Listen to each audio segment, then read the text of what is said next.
Alors imagine qu'avec 3 leviers, tu sois capable d'avoir une augmentation, d'avoir une promotion, d'être mieux dans ton travail, de performer tous les jours, d'être content et d'être engagé dans ton travail.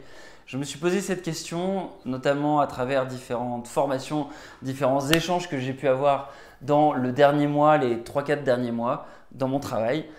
Et j'en suis arrivé à la conclusion qu'il y a 3 leviers fondamentaux. Ces 3 leviers, c'est les choses que j'aurais aimé entendre moi au début de ma carrière, mais que je suis censé aussi me répéter au quotidien et que je répète au quotidien à d'autres. Je me suis dit, ça serait sympa de les partager, de trouver une forme pour les partager. Et j'en suis arrivé à la règle des 3C. Et c'est ce que je vais te partager aujourd'hui.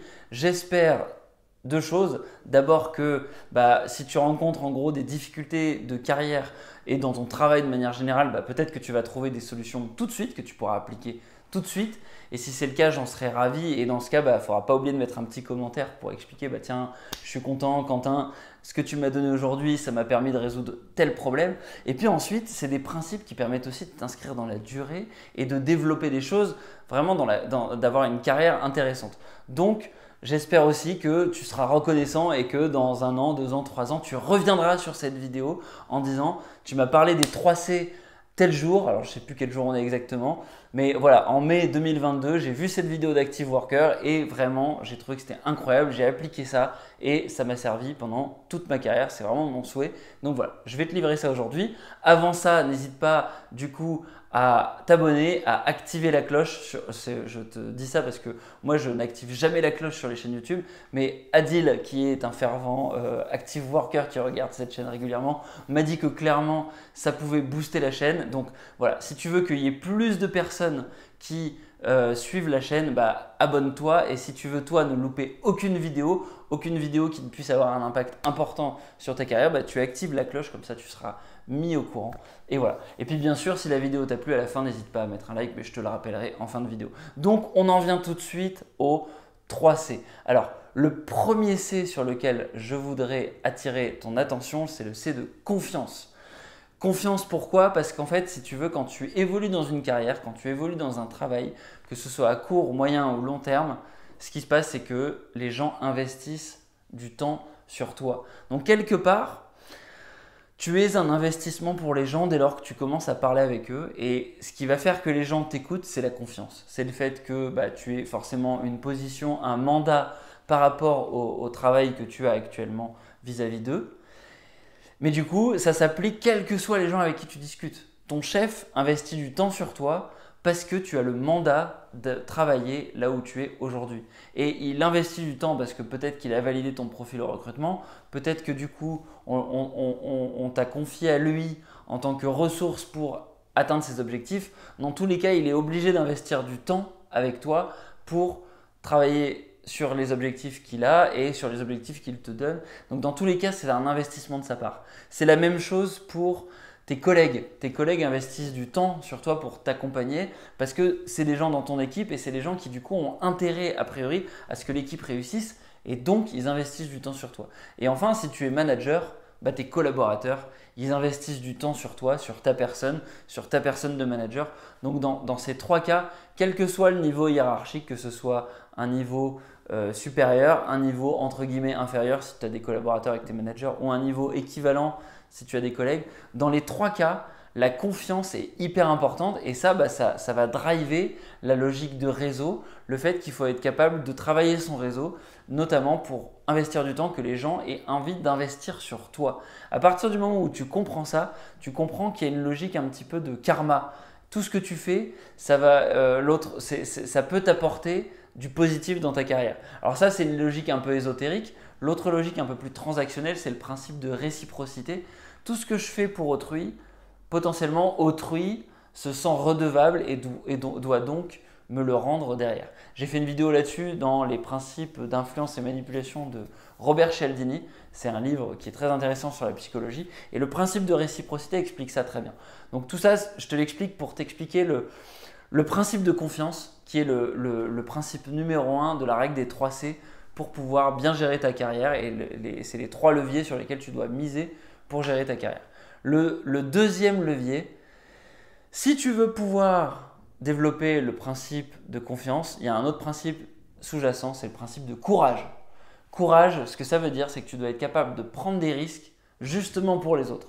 Tu dois être capable de prendre des risques pour développer des choses, développer de la créativité, développer des nouveaux projets, être capable de saisir des opportunités que personne ne veut dans la boîte, être capable de bouger les lignes, être capable de développer des choses. Et donc ça, c'est la capacité à prendre des risques, la capacité à se mettre en difficulté quand potentiellement tu n'avais pas forcément besoin.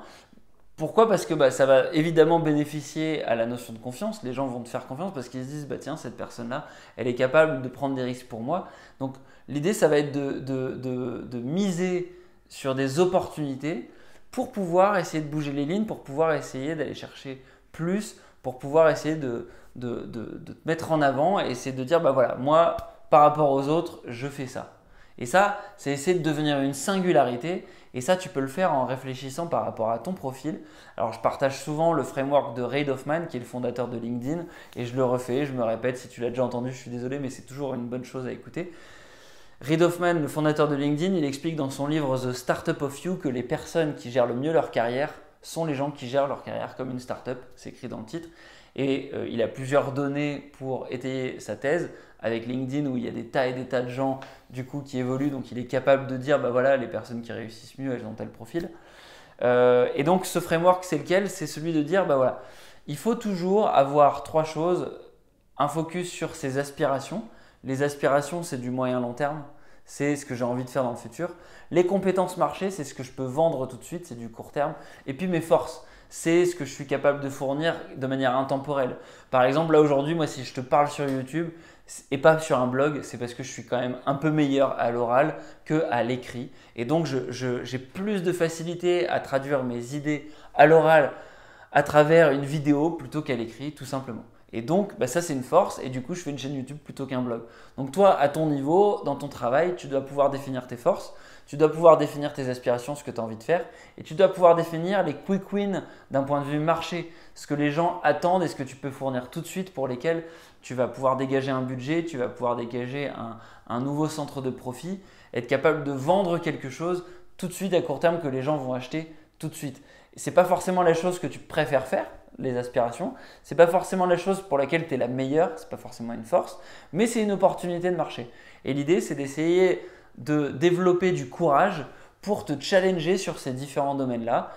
Donc quand tu es en situation quelque part de faire quelque chose pour lequel tu es bien rémunéré avec des forces, peut-être que c'est le moment de te dire tiens, comment je peux développer des aspirations, aller vers pourquoi j'ai envie de faire, etc., etc. Le troisième C, c'est un C qui est lié, c'est le C de confort. C'est-à-dire que dès lors que tu as identifié les zones sur lesquelles aller avoir du courage, tu vas pouvoir te poser la question du confort. Comment est-ce que j'établis une zone de confort? Parce que quelque part, pour pouvoir avoir du courage, il faut être capable aussi de se sécuriser une zone de confort, une zone de sécurité dans laquelle tu peux retomber si jamais ça ne va pas bien.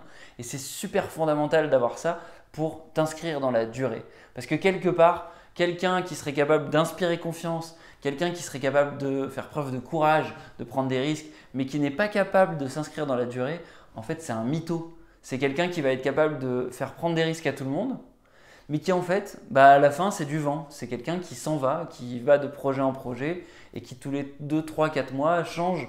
Et donc, on ne peut pas lui faire confiance. Et ça détruit le premier principe. Donc, on a besoin de gens dans le monde du travail, dans le monde des projets, sur lesquels investir dans la durée. Et donc, il faut que tu te poses cette question-là aussi. Comment je fais en sorte de me sécuriser une zone de confort tout en étant capable d'avoir du courage aussi? C'est un petit peu paradoxal. Et donc, à partir du moment où tu es capable de développer ça, et de développer ces trois C-là, tout est lié en fait. Développer la confiance avec les gens pour que les gens aient envie d'investir en toi. Derrière, pour ça, il va falloir faire preuve de courage pour pouvoir que les gens aient confiance en toi et puis pour pouvoir bouger les lignes et pour être capable de t'inscrire dans la durée, il va falloir faire preuve de développer une zone de confort. C'est le troisième C. Et avec ces trois C-là, tu vas être capable de développer une carrière entre guillemets dans la durée où tu ne vas pas te cramer, tu ne vas pas finir en burn-out. À l'inverse, tu ne vas pas t'embêter puisque tu feras preuve de courage, tu feras preuve d'être capable de sortir de ta zone de confort de temps en temps pour te stimuler, pour aller chercher plus. Et donc, les gens, à la fin, ils te seront reconnaissants et donc tu pourras capitaliser là-dessus. Il va y avoir un effet boule de neige et ça va marcher pour ta carrière. Voilà, c'était les 3 C quelque part, les 3 leviers sur lesquels investir du temps, une valeur que tout le monde a et que tout le monde peut investir.